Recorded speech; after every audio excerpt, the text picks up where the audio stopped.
자, 반대신문권 보장입니다. 자, 동그라미 1번 보면, 자, 피고인이나 변호인이 이 공판 준비 등에서 그 기재 내용에 관하여 원진술자에게 반대신문할 수 있어야, 이 반대신문을 할 수 있어야 증거 능력이 있게 됩니다. 그 이유가 왜일까? 그 이유가 뭘까? 이 원진술자인 참고인이 거짓 진술을 한 경우도 있을 수가 있잖아요. 그쵸? 거짓 진술하거나 기억력이 좀 부정확하거나 진술의 신빙성이 있거나 이것을 가려내야 되기 때문에 반드시 법정에서 피고인과 원진술자 등이 대질 신문하게끔 하게 되어 있다. 이것이 통과되어야 증거 능력이 있다 하는 것입니다. 우리 헌법재판소도 이 반대신문권 보장 같은 경우에는 헌법상에 규정이 되어 있지 않잖아요. 그렇지만 헌법에는 규정되어 있지 않지만 형소법에는 이 반대신문권 보장하는 규정들이 몇 가지가 좀 깔려 있습니다. 그렇기 때문에 이 반대신문권이 보장되어야 헌법상의 공정한 재판을 받을 권리를 보장하고 있다. 이런 취지로 해석을 하고 있죠. 자, 판례 보도록 합니다. 자, 여기 두 번째 줄 끝에 보시면 반대신문권, 즉 반대신문권이 이루어지려면 원진술자는 법정에 출석을 해야 되는 것이 전제 조건이죠. 그렇죠? 법정 출석을 해야 되고 반대신문이 이루어져야 증거 능력이 있게 되는데 지금 반대신문이 이루어지지 못했기 때문에 증거 능력이 없다는 판례입니다. 자, 그리고 이 반대신문권이라고 하는 것은 실질적으로 행해질 것까지는 필요 없어요. 행해지면 더 좋죠. 그렇지만 거기까지는 요하지 않고 그냥 기회가 보장되면 족하다는 것이 또 판례입니다. 이것도 좀 봐두시고요. 자, 그럼 판례 좀 볼까요? 판례를 보시면 자, 이 판례도 최신 판례입니다. 최신 판례인데 여기 보시게 되면 피고인에 의한 반대신문이 기회가 부여되어야 하는데 지금 부여가 되지 않았죠? 부여되지 않았기 때문에 증거 능력이 없다는 판례이고, 그리고 또 여기 보시게 되면 반대신문에 대하여 답변해야 되잖아요. 답변이 이루어지지 답변이 이루어지지 않았다는 말은 반대신문권이 실질적으로 효과를 거두지 못하고 있다는 얘기 아니겠습니까? 또 실질적 반대신문의 기회조차도 부여되지 않았다면 역시 마찬가지로 증거 능력이 없다. 위법한 증거가 된다는 판례이고요. 여기까지만 보는 것이 아니라 중간 거 좀 보겠습니다. 자, 이 부분도 출제 가능성이 없지는 않는데 반대신문권 보장이라 하는 것은 밑에 여기 절차적, 형식적이다 하면 틀려요. 절차적으로 하는 것이 아니라 뭐 있기 때문에 그냥 형식적으로 한다는 얘기 아닙니다. 그렇죠?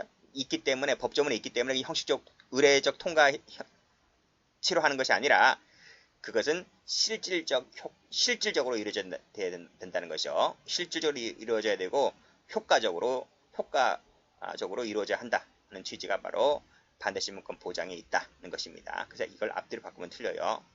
자, 그것까지 좀 캐치를 해 두시고, 자, 그러면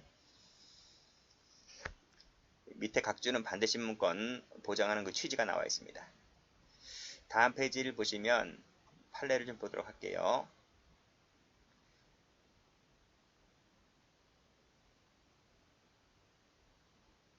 자, 11번 판례죠?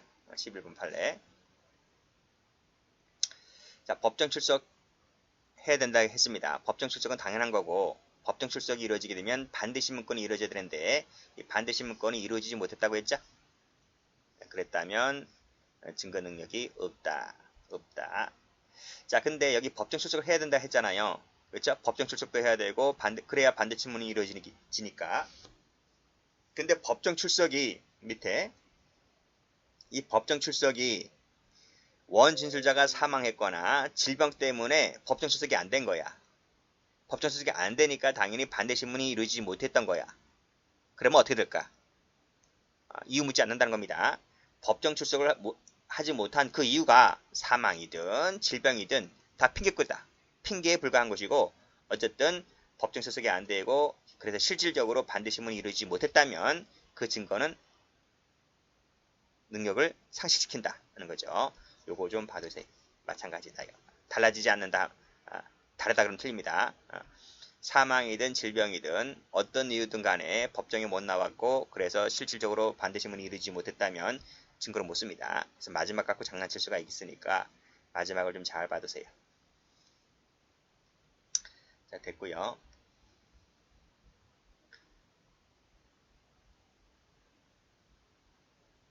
자, 그 다음에 볼 것이 이제 마지막 판례가 이것도 최신 판례죠. 최신 판례죠. 22년 4월달 최신 판례인데 이건 어떤 판례냐면 자, 보도록 할게요. 자, 위력으로 13세 미만자인 미성년자 이 피해자 감녀를 유사성행위 추행을 하였다는 이유로 성폭력 처벌법에 따라 지금 기소된 사건입니다. 그렇죠? 기소된 사건인데 지금 그 조사 과정에서 그 갑의 진술과 그 촬영물이죠, 영상물, 속기록을 중요한 증거로 삼아 유죄로 인정하였는데 원심이 하급심에서 인정하였는데 피고인이 이 영상물이나 속기록에 대해서 동의를 하지 않아요. 동의하지 않습니다. 그렇죠? 근데 이 조사 과정에서 동석하였던 신뢰 관계인의 증인 신문만이 이루어졌을 뿐, 이 갑, 피해자인 갑, 누구죠? 이 13세짜리. 13세 미만자인 갑에 대한 증인 신문은 이루어지지 않았던 사건입니다. 즉, 누구만 나왔어요? 누구만 나왔냐면, 여기, 신뢰 관계인만 나왔어. 신뢰 관계인만 출석했고, 이 갑은 출석하지 않았던 사건입니다. 됐어요? 자, 여기 법조문 한번 가볼게요. 우리 법조문 본 적 있죠? 그쵸? 성폭력 처벌법 30조 제1항 그리고 6항입니다. 자, 1항 보도록 합니다. 피해자가 19세 미만자이거나 또는 장애자이거나 할 때, 그쵸? 영상 녹화물 등을 촬영, 보존해야 한다 했습니다. 그쵸? 그리고 또 밑에 6항을 보면 1항에 따라 촬영한 영상물에 수록된 피해자의 진술은 그 피해자나, 그쵸? 피해자 또는입니다. 이 오합니다. 피해자나 그 동석하였던 신뢰관계에 있는 사람이 진술에 의하여 성립의 진정이 인정될 때에는 증거로 쓸 수 있다 했잖아요. 그치? 이것이 오화라고요. 오화. 그러니까 피해자가 법정에 출석해서 또는 피해자가 안 나오면 신뢰관계자가 나와서 진술이 그 영상물 제대로 찍혀져 있는 건 맞다. 그쵸? 등 이 성립의 진정을 인정하면 증거로 쓸 수 있다 했는데 여기서 요 19세 미만자 있죠? 여기 피해자라 했잖아요. 이 피해자가 19세 미만자란 말이에요. 그쵸? 그치? 이 19세 미만자가 이 피해자가 19세 미만자일 수 있고 장애자일 수가 있는데 장애자 말고 19세 미만자의 경우에는 이게 위헌 결정 받아요. 위헌. 헌법재판소에서. 이게 위헌 결정 받는다. 자, 여기서 다시 한번 판례 가보면 자, 여기 신뢰 관계자만 법정에 나왔잖아요. 그치? 만약에 위헌 결정을 받지 않으면 이 법조문에서 피해자가 나오거나 신뢰 관계자 둘 중에 한 명이 나와서 성립의 진정을 인정하면 증거를 쓸 수가 있기 때문에 따라서 이 위헌 결정 받기 전의 법에 따르면 둘 중 안에 한 명만 나오면 되기 때문에 따라서 이 사안에서도 신뢰 관계자가 법정에 나와서 성립의 진정을 인정했기 때문에 이 영상 녹화물은 증거로 쓸 수 있을 것 같아요. 그런데 헌법재판소가 여기 나와 있지. 헌법재판소가 이 19세 미만자에 대하여 위헌 결정한다고요. 위헌 결정을 해버렸기 때문에 따라서 이 법조문에서 요 19세 미만자에 해당되는 부분이 위헌 결정 받았기 때문에 지금은 이 신뢰관계에 있는 자가 혼자 나오면 안 돼. 신뢰관계에 있는 자가 혼자 나오는 게 아니라 이 19세 미만자가 반드시 법정에 출석을 해서 반대신문권이 이루어져야 되는 거예요. 즉 피고인으로부터의 공격을 받아야 되는 거야. 공격을 받아서 답변을 해야 되는 거야. 자, 그래서 여기 보시면 19세 미만자가 위헌 결정 받았기 때문에 이 피해자인 갑을 증인으로 소환해야 됩니다. 법정에 출석시켜서 진술을 들어봐야 돼. 그리고 가해자인 피고인에게 반대신문권 행사할 수 있는 기회를 부여줘야 되는 거야. 기회를 부여시켜줘야 되는 거야. 이것이 이루어져야 됨에도 불구하고 이것이 이루어지지 않았기 때문에, 즉 갑을 불러서 피고인으로부터의 반대신문권 행사를 받아야 하는 그 기회가 부여받지 않았기 때문에 이것은 유죄 증거로 못 쓴다. 유죄 증거로 못 쓴다. 판례이고요. 참고로 좀 받으시면 돼요. 됐고, 마지막으로 볼 것이 특신상태입니다.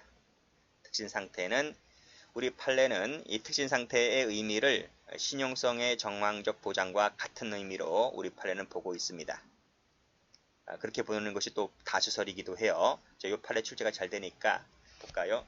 특신상태라 하는 것은, 그쵸? 허위 개입의 여지가 전혀 없고 신빙성이나 임의성을 담보할 수 있는 구체적인 외부적인 정황을 말한다. 여기 신빙성 나와있지? 신빙성을 담보할 수 있는, 그쵸? 외부적인 정황이 있어서 그 신빙성을 담보할 수 있는 정황이 있으면 특신상태가 구비되었다 라고 하는 것인데, 이게 어떤 거냐면 여기 나와 있어. 이 담보할 수 있는 그 사례가 여기 나와 있다는 거예요. 그쵸? 여기 보시면, 자, 부지 불각 중에 한 말들, 또는 죽음에 임박해서 한 말 있죠. 그쵸? 그 다음에 어떤 한 자극에 반사적으로 한 말, 경험상 앞뒤가 맞고 이론적으로 논리정연합니다. 그리고 또 범죄 은폐를 할 시간적 여유가 없을 때 한 말이 있어. 그쵸? 또 범행 직후 자신의 소행에 충격을 받고 뉘우치는 상태에서 한 말, 이런 것들은 특히 신용성 정확의 보장이 강하다고 볼 수 있다라고 일반적으로 설명이 됩니다. 반드시 그렇게 하는 건 아니고요. 일반적으로 그렇게 설명이 된다고요. 이 자체가 뭐 시험에 나오진 않아요.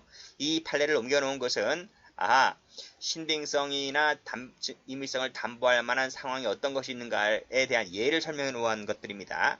그리고 자세한 것은 이제 판례를 통해서 확인하시면 되는 거예요. 그리고 이 특신 상태에 관련해서 이런 정황적 보장이라고 하는 것은 구체적인 사안에 따라 가릴 수밖에 없지 않느냐, 이렇게 해서 이제 판례를 통해서 확인해 보시면 되는 거예요. 자, 됐죠? 그런 내용들입니다. 자, 그러면 볼까요?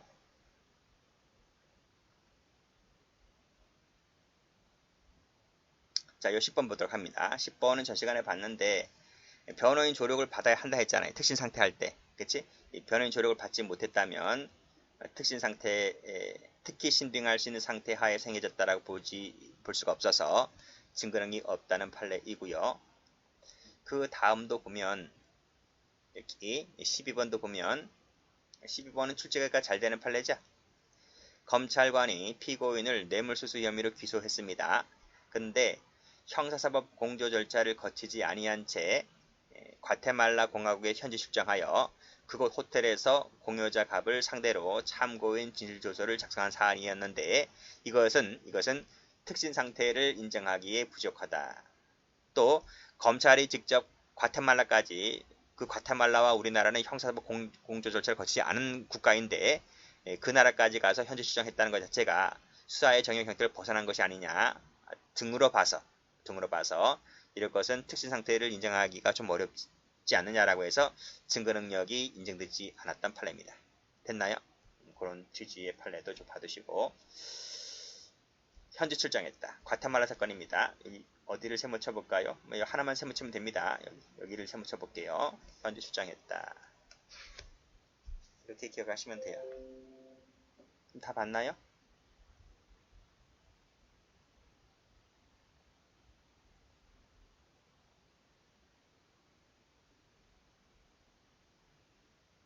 다 본 것 같습니다. 여기까지 합니다.